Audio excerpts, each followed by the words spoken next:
So today I wanted to talk a little about Armored Commander, which is a game based heavily on Patton's Best, 1987 game from Avalon Hill, I believe.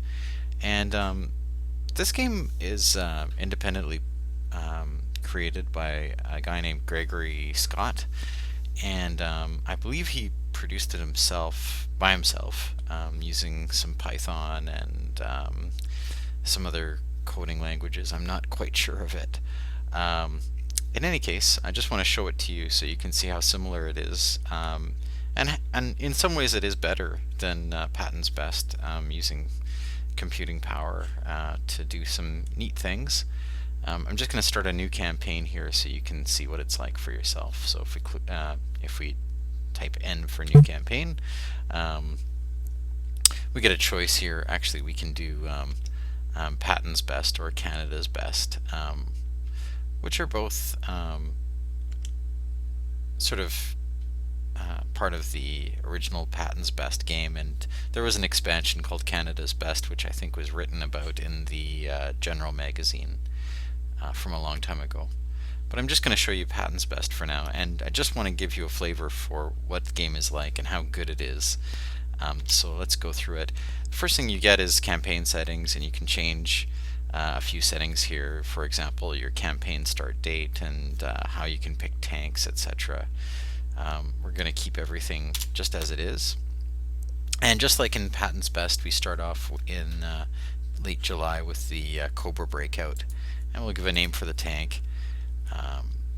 We'll call it Little Lucifer. And we can also select a random name for it, but we're gonna take that tank name, and just gonna enter in John Doe, who will be our tank commander. And one of the cool things about Armored Commander is that you can actually pick crew skills, which is something you couldn't really do in Patton's Best. But all of these things give you modifiers to die rolls for doing different things. For example, fire direction gives you a modifier for directing fire, and driver direction increases your ability to direct the tank movement. Some of these are pretty cool. One of them gives you a chance to ignore a dead result when wounded. Some of them give you bonuses to bail out of the tank, so you can save your hide if things get in really bad. For now, let's just pick a few of these. We get 3 skill points, so we'll take fire direction, and we'll take driver direction, and battle leadership. And we also get to do these for the rest of our crew members. So we're doing crew generation here. And we'll take a bonus to the quick trigger, bonus to rate of fire, and knows weak spots. I like to take target tracking just to give us a bonus for hitting moving targets. And we get a loader. We'll take fast hands, which increases our rate of fire roll. And here we're only getting 1 skill point per person. And Quentin Patterson is our driver, so we'll take Drag Racer to give us some extra speed, so we can get out of some hairy situations if we need to. And finally, we'll get a bonus for passing ammo, and hopefully that will really help our rate of fire. So we start off our campaign, and we're starting with the Cobra Breakout. And just like in the real solitaire game that this is based on, you're going to start off with different types of missions, advances, battles, things like that. And we'll start the day, and we can choose our loadout. So if you hit Shift and you can increase the number of HE rounds. Shift and I will increase the number of AP rounds. Shift O, we can increase the number of WP rounds, and HCBI rounds we can just hit P, get a few of those. And you can also take extra ammo if you want. You can go above the 89 limit. And then you want to stock your ready rack up here, so we use JKL and semicolon to bring ammunition from our general stores to our ready rack. So we'll get a few HE and a few AP and one WP and an HCBI. I'm going to take some extra HE rounds because that's always handy. And once we're finished, we're ready to go. We get a last minute check just to see if we want to open hatches or close hatches, and an idea of where all these guys can spot, and a look at our gun load, and where we're reloading from is our ready rack. So we're ready to go, and we'll hit escape, and here we get our starting point where we've expended 14 HE rounds. This generates a random campaign map, and we want to start off just like in Patton's Best. We check adjacent areas, and it takes time to do all these things. So as you can see, down here is my start area, and I can check around here, or I can check any adjacent area. Hit enter, and we find out we've got light enemy resistance, so that sounds good. Sounds like a good place to move into. So up here in the upper left, we've got our options. We can check another adjacent area. We can enter this adjacent areas through improved or dirt roads or no roads. And you can see the time on the right hand side that all this is going to take. Just like in Patton's Best, you can call for artillery or airstrikes as well. So we're just going to enter this area, and asks us if we want to use advanced fire. No, I don't want to. We meet no resistance, and we get 2 VP. And again, we just kind of rinse and repeat through all this, and check adjacent sectors. Hit enter to check it, enter to continue, and we enter along the dirt road, and we're not going to use advanced fire. And we get a battle. So here you can see, just like in Patton's Best, every time you move into a new sector, there's a chance you're going to have a battle. So just like the battle board in Patton's Best, you have a series of sectors. This one has hexes, but the basic principles are the same. We've spotted a tank at 12 o'clock, close range, light weapons infantry at 2 o'clock, and just like in Patton's Best, the same order of ambush, spotting, crew actions and orders. It's resulted in the exact same order. So here we have the enemy doing stuff, and now we can do our spotting. So we're going to hit, if you look here on the left hand side, you'll see options for what to do. Here we're in the spotting phase, and you can see our round 1 set spot sectors. So we're going to we can use the arrow keys to move around where we want to spot, and we would just want to spot straight ahead and see if we can find out where these bad guys are. Oh, and we've got Panzer IV. Oops, that's not good. So right now I'm already in trouble because I've got HE rounds loaded in my gun. So first thing I want to do is change my gun load. So if I go to my loader, using the arrow keys again, I go through each crew member and I give them orders. So I've got my crew commander. I'm gonna hit the O button, and just for fun, I'm gonna have him fire a 50 cal at the Panzer. It's probably not gonna do much, but we hit O to do that. And the gunner is going to do nothing. The loader will change our gun load from HE to AP.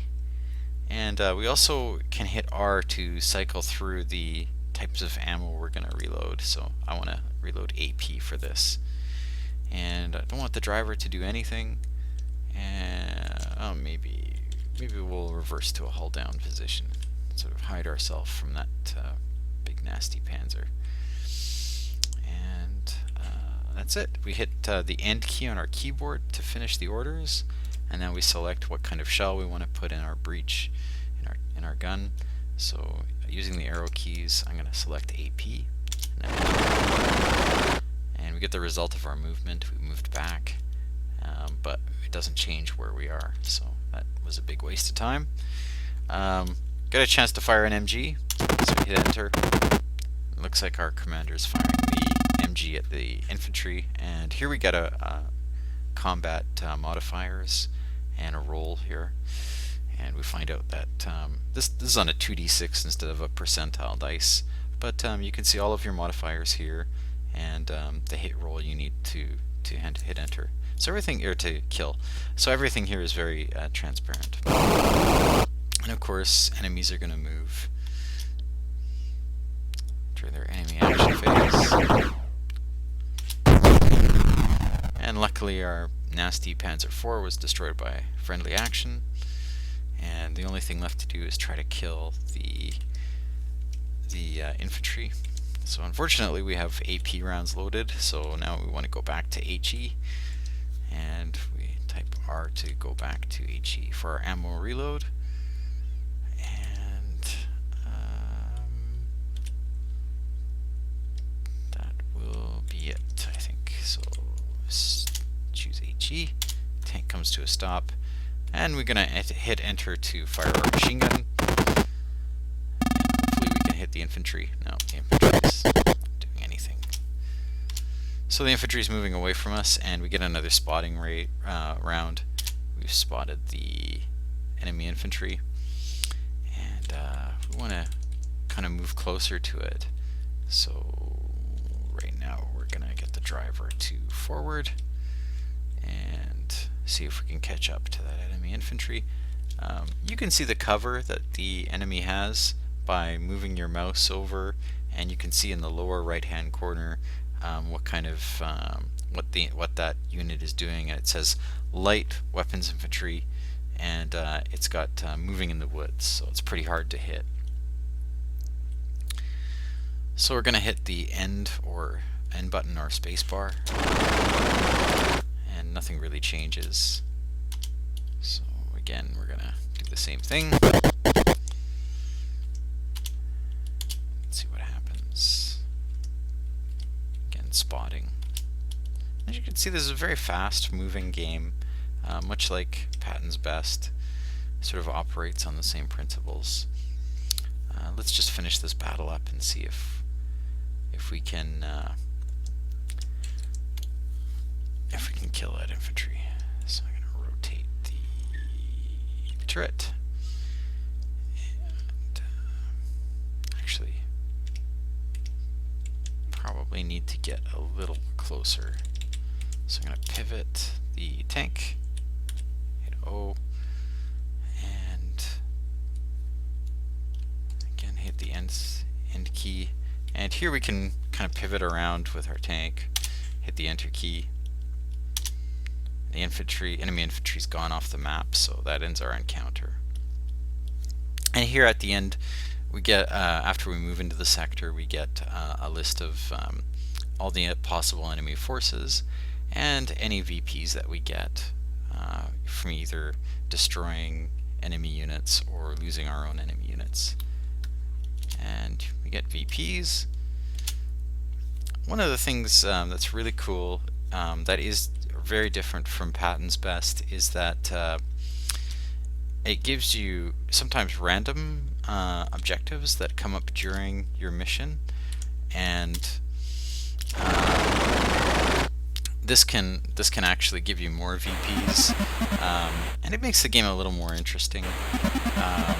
Probably couldn't add that in to the original game because there was already a lot of random rolling, but it's nice to have the computer handle all of that stuff. And we've got an anti-tank gun, and we're going to try to spot that. Let's see if we can kill that. Luckily we've actually got HE loaded, so let's see if we can kill that. And we'll get the assistant driver passing ammo, and hopefully we can get rate of fire going.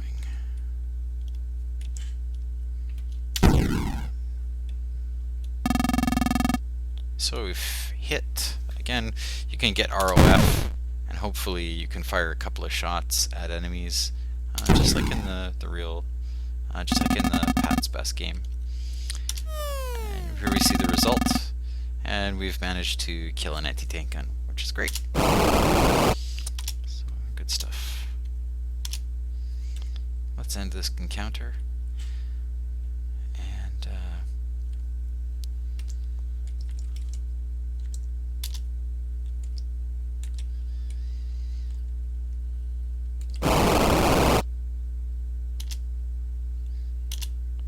looks like we've managed to clear another sector. So the game is really interesting, and I think it's very, very well done. It's certainly a spiritual successor to Patton's Best, if not in some ways a genuine improvement. It's great to have the system taken away from you. You can just sort of focus on the mission itself rather than rolling on lots and lots of different tables, which is fun, but it can make Patton's Best a little cumbersome at times, as good as the game is. So anyway, that's the end for this video, and I just wanted to show you this video because I've been playing a bit of Patton's Best lately, and I wanted to show you what someone had done with the project. That's really interesting stuff, and I hope this person keeps putting out games, because this was an excellent game to use for the basis of making new software and a new game. Anyway, thanks very much for watching, and I hope you download Armored Commander. It's available at armoredcommander.com. I believe you can go and download it for free and have fun with it. Thank you.